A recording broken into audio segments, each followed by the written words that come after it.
नमस्कार दोस्तों, मेरा नाम रहमत बीबी है। आज हम जीन पियाजे का संज्ञानात्मक विकास के महत्वपूर्ण प्रश्न पढ़ेंगे। वन वर्ड आंसर्स बिट्स के रूप में पढ़ेंगे। आइए, पहला प्रश्न है, संज्ञानात्मक सिद्धांत के प्रतिपादक कौन है? संज्ञानात्मक सिद्धांत के प्रतिपादक है जीन पियाजे। जीन पियाजे का जन्म कब हुआ? जीन पियाजे का जन्म हुआ 1896 में हुआ। तो जीन पियाजे किस देश के हैं? ये स्विट्जरलैंड के हैं। अगला प्रश्न है, जीन पियाजे ने मानव विकास के निर्धारण में आयु की अपेक्षा किसको प्रमुख आधार माना? तो उन्होंने आयु की अपेक्षा संज्ञानात्मक विकास तथा तर्क को प्रमुख आधार माना है। जीन पियाजे के अनुसार विकास की अवस्थाएं कितने हैं? उनके अनुसार विकास की अवस्थाएं 4 है। अब ये विकास की अवस्थाएं क्या क्या है, उसकी आयु अवधि क्या है, ये देखेंगे। आइए, पहली अवस्था है संवेदी गत्यात्मक अवस्था। इसे गतिवाही अवस्था भी कहते हैं। इसे अंग्रेजी में सेंसोरी मोटर स्टेज कहते हैं। इसकी आयु अवधि है जन्म से लेकर 2 वर्ष तक है। अगली अवस्था है पूर्व संक्रियात्मक अवस्था। इसे अंग्रेजी में प्री ऑपरेशनल स्टेज कहते हैं। इसकी अवस्था है 2 से लेकर 7 वर्ष। अगली अवस्था है मूर्त संक्रियात्मक अवस्था। इसे अंग्रेजी में कहते हैं। ये 7 से लेकर 11 वर्ष तक आयु तक है। अगली अवस्था है औपचारिक संक्रियात्मक अवस्था। इसे फॉर्मल ऑपरेशनल स्टेज कहते हैं। 11 वर्ष से लेकर जो प्रौढ़ावस्था तक जो भी समय सीमा है, ये अवस्था की अवधि में आता है। असल में संज्ञानात्मक विकास क्या है? संज्ञानात्मक विकास अभिप्राय है कि बालक के बौद्धिक अथवा मानसिक पक्ष में परिवर्तन। संज्ञानात्मक पक्ष से क्या तात्पर्य है? प्रत्यक्षीकरण करना, अनुभूति करना, ध्यान केंद्रित करना, स्मरण करना, चिंतन करना, ये सब हमें संज्ञानात्मक पक्ष में आते हैं। आगे देखिए, किस अवस्था में बालक की बुद्धि उसके कार्यों द्वारा व्यक्त होती है? संवेगी गत्यात्मक अवस्था। किस अवस्था में बालक में आत्म केंद्रीकरण का उदय होता है? तो उसमें पूर्व अवस्था में बालक में आत्म केंद्रीकरण का उदय होता है। आगे देखिए, हम विकास की अवस्था में एक एक अवस्था की विशेषताएं देखेंगे। हमें परीक्षा में प्रश्न कैसे पूछे जाते हैं, ये भी देखेंगे। पहली अवस्था संवेदी गत्यात्मक अवस्था में, तो इसकी आयु अवधि पूछते हैं। ये जन्म से लेकर 2 वर्ष तक, हमें पता है। फिर इसे अंग्रेजी में क्या कहते हैं? सेंसोरी मोटर स्टेज है। तो इसमें प्रश्न ऐसे पूछते हैं कि संवेगी अंगों में क्रिया प्रधानता, मतलब बच्चा संवेगी अंगों से किस अवस्था में कार्य करता है? तो संवेगी अंग क्या है?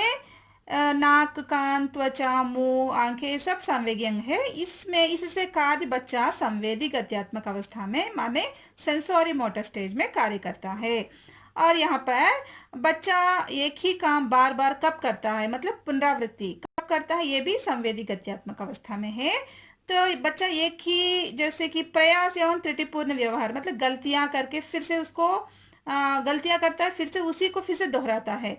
तो ये सब कब देखे जा सकते हैं? ये सब संवेदी गत्यात्मक अवस्था में देखे जा सकते हैं। और वस्तु स्थायित्व भी, वस्तु प्रधानता, वस्तु स्थायित्व, ये सब हमें संवेदी गत्यात्मक अवस्था में देखे जा सकते हैं। रुचि रखता है, ये भी संवेदी गत्यात्मक अवस्था में। परियों की कहानियां बच्चा ज्यादा कब सुनना पसंद करता है? लोरियां सुनना कब पसंद करता है? ये सब जन्म से लेकर 2 वर्ष तक की आयु तक ही है। संवेदी गत्यात्मक अवस्था में ये सब देखे जा सकते हैं। तो विशेषताओं से ज्यादा सर हमें प्रश्न पूछे जाते हैं। यहाँ पर दूसरी अवस्था है पूर्व संक्रियात्मक अवस्था। तो इसकी आयु सीमा पूछते हैं हमें, 2 से लेकर 7 वर्ष तक है। फिर इसको अंग्रेजी में क्या कहते हैं? ये प्री ऑपरेशनल स्टेज कहते हैं अंग्रेजी में। तो यहाँ पर बच्चा आत्म केंद्रीकरण का उदय कब, किस अवस्था में होता है? बच्चे में पूर्व संक्रियात्मक अवस्था में होता है। बच्चा माँ बाप को, घर में जो भी सदस्य है, उनका अनुकरण कब करता है, किस अवस्था में करता है? ये पूर्व संक्रियात्मक अवस्था में बच्चा अनुकरण करता है। तो इसमें बच्चा काल्पनिक खेलों में रुचि कब दिखाता है? ये भी पूर्व संक्रियात्मक अवस्था में है। अकेले खेलना व बोलना, ये मूर्त प्रतियों का निर्माण, ये सब चित्रों के माध्यम से अभिव्यक्ति, ये सब कब देखे जा सकते हैं, किस अवस्था में देखे जा सकते हैं? ये सब पूर्व संक्रियात्मक अवस्था में देखे जा सकते हैं। भाषा विकास का भी पूर्व संक्रियात्मक अवस्था में ही इसका विकास होता है। शब्द तथा अंक का ज्ञान भी पूर्व संक्रियात्मक अवस्था में बच्चे में देखे जा सकते हैं। तीसरी अवस्था है मूर्त संक्रियात्मक अवस्था। तो इसकी आयु अवधि पूछते हैं हमें। इसकी आयु अवधि है 7 से लेकर 11 वर्ष तक है। तो इसे अंग्रेजी में क्या कहते हैं? कॉन्क्रीट ऑपरेशनल स्टेज कहते हैं।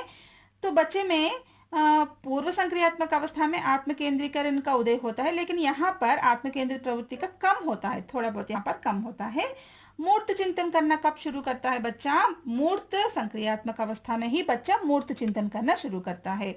निर्माण करना, स्वग्राही, कल्पना जगत में विचरण, खेलों में घूमने में अधिक रुचि दिखाता है। ये सब मूर्त संक्रियात्मक अवस्था में ही देखे जा सकते हैं।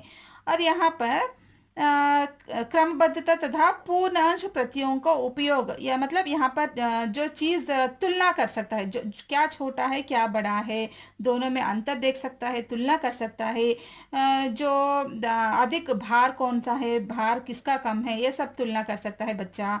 ये सब हमें मूर्त संक्रियात्मक अवस्था में देखे जा सकते हैं। तो अगली अवस्था है औपचारिक संक्रियात्मक अवस्था। तो इसमें हमें परीक्षा में पूछते हैं कि इसकी आयु अवधि क्या है। इसकी आयु अवधि 11 वर्ष से लेकर प्रौढ़ावस्था तक जो भी समय है, ये औपचारिक संक्रियात्मक अवस्था में आते हैं। तो इसे अंग्रेजी में क्या कहते हैं? इसे अंग्रेजी में फॉर्मल ऑपरेशनल स्टेज कहते हैं। तो देखिए यहाँ पर औपचारिक संक्रियात्मक अवस्था में बच्चा अमूर्त चिंतन करना या इस अवस्था में देखे जा सकते हैं, तर्क करना देखे जा सकते हैं।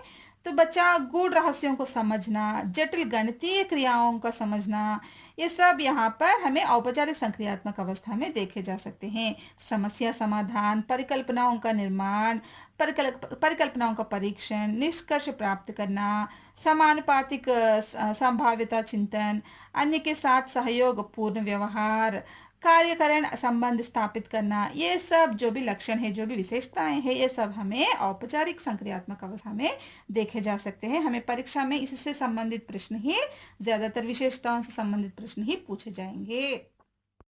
धन्यवाद दोस्तों। हमने जीन पियाजे के सिद्धांत पढ़ लिया था, महत्वपूर्ण बिट्स भी पढ़ लिया था। मैं अगले टॉपिक के साथ आपके सामने आऊंगी। तब तक मेरे चैनल को लाइक कीजिए, सब्सक्राइब कीजिए, शेयर कीजिए।